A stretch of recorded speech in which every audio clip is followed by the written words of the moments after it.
Before starting, this video is the sort of thing you can put on in the background if you want. I will be putting relevant stuff up on screen, and there will be gameplay as well, but none of it is crucial to what I'm saying. Go ahead and alt-tab or put your phone down while you lay to sleep. Grand Theft Auto 6 is a game everyone has eyes on. GTA 5 itself was a massive release, and as a long-running series, everyone and their mother has heard of it by now. It's going to be bigger and better than ever, blah blah blah, you don't care to hear that stuff. Let's talk about the title of this video. An article came out from an individual named Matthew Ball called The State of Video Gaming in 2025. It goes over a bunch of numbers of the gaming industry over the years, and has a slide about halfway through it that sums up the state of video game development. I will read that single slide now, word for word, in full. The slide reads, so what's going on in a single sentence? The exhaustion of decade-plus growth drives that grew players, playtime, and spending coincided with evolving user behaviors,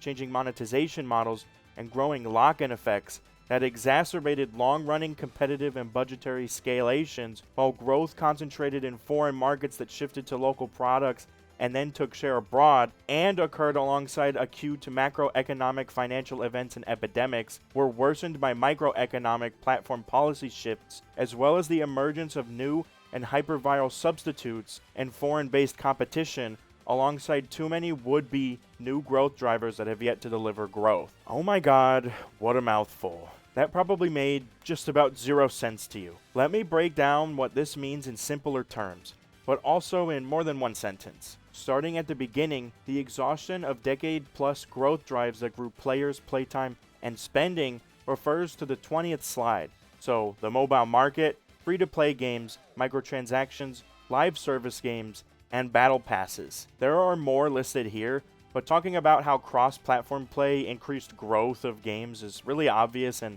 uninteresting to talk about. While UGC, or user-generated content platforms, have not even been exhausted yet, so they're not relevant to this discussion. So, what they've basically said, there is a nominal or a very little audience left to be gained for mobile, free-to-play, and live service games. The inclusion of microtransactions and battle passes in games are no longer increasing revenue either. They are still making money from these things, but they are not continuously making more and more money. Wow. It's almost like we live in a world with a finite amount of money or something. Next, coincided with evolving user behaviors just means the way we spend our time and money has changed. That's not really surprising. Changing monetization models means the introduction of free-to-play, microtransactions, battle passes, and subscriptions with Xbox Live, PlayStation Plus, and Nintendo Online. Probably even more too that I haven't thought of. Growing lock-in effects is a funny one. See, live service games that continuously update in hopes that you stick with them for long periods of time,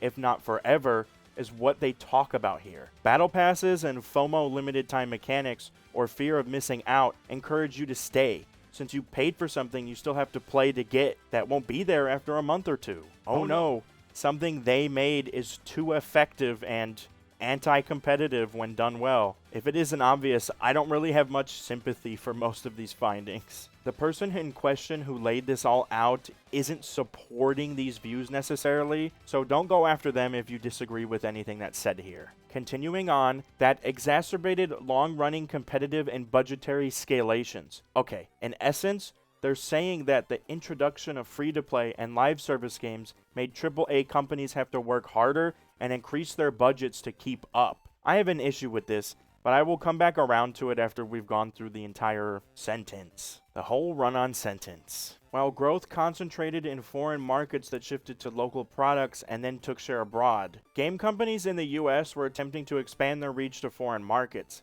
only for said foreign markets to make their own games that their people like more. As an example, Black Myth Wukong was a Chinese game made by Chinese developers, enjoyed by Chinese citizens more than the stuff US has made, I guess, and occurred alongside acute macroeconomic financial events and epidemics. This is mainly inflation and you know what. Were worsened by microeconomic platform policy shifts. I think this is referring to how app stores take their cut from any game sales on their app. On page 41, they state that for every $100 players spend, Roblox, as the example here, pays app stores around $22, while also losing another 35. This is outlining how it's harder to make money with your mobile game if the App Store takes such a huge cut of the purchases within your game, as well as the emergence of new and hyper-viral substitutes. This is referring to how TikTok, YouTube, Twitch, and other streaming services, something they referred to as a social video, are taking away from gaming time. Basically, people are on TikTok rather than playing video games.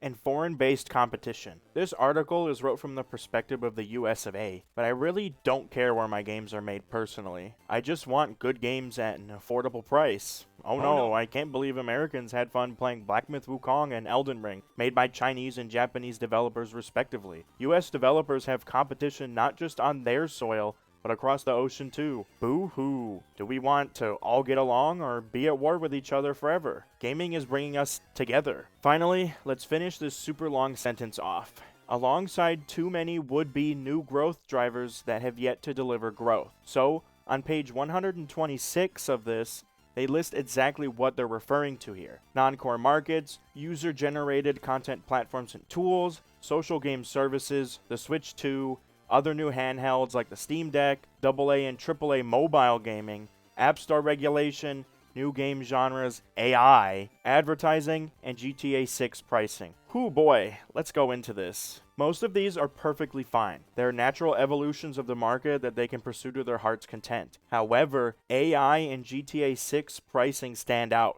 don't they? This isn't a video about AI, but the section talking about it pushes the typical AI bro stuff. It makes making games easier and reduces the cost of production significantly. It also leaves creatives out of a job and, at its current state, produces experiences nothing close to what us human beings can. Maybe it will be able to one day, but the unethical side will never go away now that these AI models have scraped so much off of the internet. They're intertwined at a DNA level. No one thinks AI without unethical now, and it's all the fault of companies using it to be unethical. It's their own damn fault, so I don't have much sympathy there. Now, for the really fun part, GTA 6 pricing. The individual who wrote this, I reiterate, does not claim to support these beliefs in this writing, but are just reporting on it. Do not harass them and conflate their analysis with their views. Before we do though, would you consider subscribing? It helps out smaller creators like myself a ton, and you already know all this. You've heard it a million times before. Up to you. I'm just happy you're here and listened as far as you have. Back to the topic at hand. There one slide here specifically reads, but some game makers hope GTA 6 will be priced at $80 to $100, breaking the barrier and helping titles to increase their own prices. The next slide says, game prices have never been lower in real terms than they are today. The slide refers to real prices here because $40 in 1979 are worth more today because of inflation. A $40 game back in the day was worth $200 of today's dollars. This has been going down and down over time according to this chart, and that's game companies' justification for raising prices. Now, we're going to get to my main counter argument against the astronomical price hike of making some games cost $100 at base. This is a band-aid to a problem, not a solution. This problem is companies always wanting to increase their profits each quarter, and that's to please investors and keep growing infinitely. There is no end goal in sight to this gluttonous growth achieved by any means necessary. Even immoral things aren't off the table. In 2050, every company will want to make more money this year than they did in 2049. That makes sense, right? No, it doesn't. Money is finite. I don't think enough people understand that. The people in this world are finite. Our world is finite. If every company tries to grow indefinitely, what will eventually happen? I'll tell you. They will reach a limit they cannot surmount. They will degrade their quality down to a penny, have everyone in the world buying it, and there will be no means forward for growth anymore. There is no end goal, because the goalpost is never set. It's always looking towards the horizons. If you were an explorer who always wanted to see what was beyond every horizon, eventually you would see everything there was to see on Earth. I don't know why companies don't get this, or the rich don't either. Amassing money past a certain point does nothing for them but hurt others, yet they still do it for one reason or another. Is it not enough to sustain these incomes that are well beyond what you or I can even imagine? They are earning billions of dollars, And in order to make more money, they're trying to throw more money at their projects. Then, they act all surprised when more money doesn't always mean more money back. Here's the second biggest issue I have. Gaming companies chase the wrong thing consistently, especially in the AAA sphere though. They're always pushing graphical fidelity above all else, making games prettier and prettier, and in this endless pursuit of bigger and better, what's forgotten about? Fun. They think seeing all the individual blades of grass bring more value to their game, but how it feels to wield my sword matters 1,000 times more to me. A beautiful mountainside means nothing if the world it's in has nothing I want to do in it. Nobody is asking these companies to spend $1 billion on their games. Time and time again, it's proven that fun is the greatest selling point in games. It's crazy I even need to say that. Let's use Astrobot as an example. It's a game I haven't played myself, but I've heard many things about it, like the fact it only had a budget from around $50 to $75 million. According to their estimates, they need to sell 2 million copies for the game to become profitable, and it sold 1.5 million copies in just 2 months after release. If all they care about is making a profit, and it's directly shown here that budget doesn't make a great game. None of that is even all that important. I don't want to give companies $100 even if the game in question deserves it. Why? Because they've turned the AAA gaming experience into something manipulative and nasty feeling. So many games, no matter their initial price tag, come with a boatload of ways to spend additional money inside of the game. There are full-price games that released with gambling mechanics in them. That's crazy. Skins that used to be earnable through gameplay have been monetized instead, costing upwards of $20 on average now it seems. Some of these games are first-person as well, so you don't even see the skin you pay for. It's solely about looking cool to others at that point. Gacha games are some of the worst when it comes to manipulation. When there's content updates, newer characters will get new mechanics and often be the biggest selling point of each patch. If you don't buy the new characters, which regularly cost over $100, sure, you can save up for the next ones, but you get to have less new experiences in the moment because you didn't pay for the new dude or dudette. Even worse, these new characters often come without a free counterpart, so you won't even get to experience the new playstyle at all. It's content locked behind an astronomically high paywall. I will never pay $100 for a game unless my finances got to a point where $100 meant nothing to me. Even still, I won't want to buy games from companies that lay off hundreds of people just to report bigger numbers back to their stockholders every quarter. They displace a massive amount of people's lives with their short-sighted greed time and time again, creating an unreal amount of stress and uncertainty for so many. They're happy to make people go hungry just to make more money, laying people off without a single word of warning until the day comes when they're out. It's disgusting and immoral. It should be illegal. Talk about disrupting the economy. Laying off thousands upon thousands of people affects the buyers in our economy significantly. It's not illegal though. And because of that, I don't even want to pay money to an industry that refuses to treat anyone with an ounce of respect. Developers and customers alike are just numbers to be pushed around, and I refuse to stand for it. That's another thing. Did they ever stop to think that the stagnation of their growth has to do with eroding away consumer trust for another dollar time and time again? When it's so obvious the game you bought is trying to push you into a purchase, it drains the life out of something that was meant to be enjoyable. I'm getting exhausted with games these days because the market itself is so...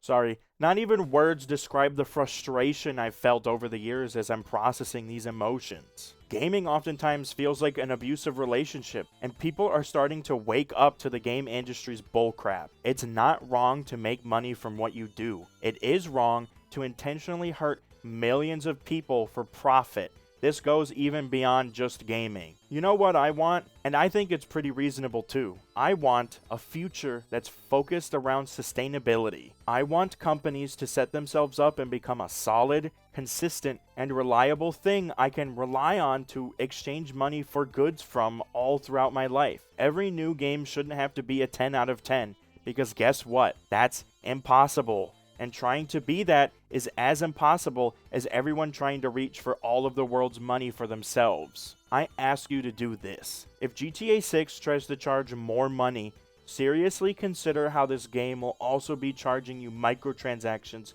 behind the scenes. What other future transactions will they be expecting from you? They're already making well over $100 per purchase with these games, and this pity party act like they aren't making enough money is none of our concern. If they can't make money to stay afloat, then they're doing something wrong, not us. It isn't our fault that they don't know how to run a business with sustainability in mind. Make games smaller in scope that focus on being fun, and be the best they can be in terms of fun. Nothing else. It is our duty as the consumers to stand up to this downright exploitation of everyone involved. Life isn't all about consuming the next piece of media or fun in front of your face. Pick what you consume carefully so it can actually enhance your life. There is media out there that is the equivalent of junk food, and eating too much junk food will erode away at your health, peace, and safety. Think about what you really want and what you're willing to put up with from everyone around you,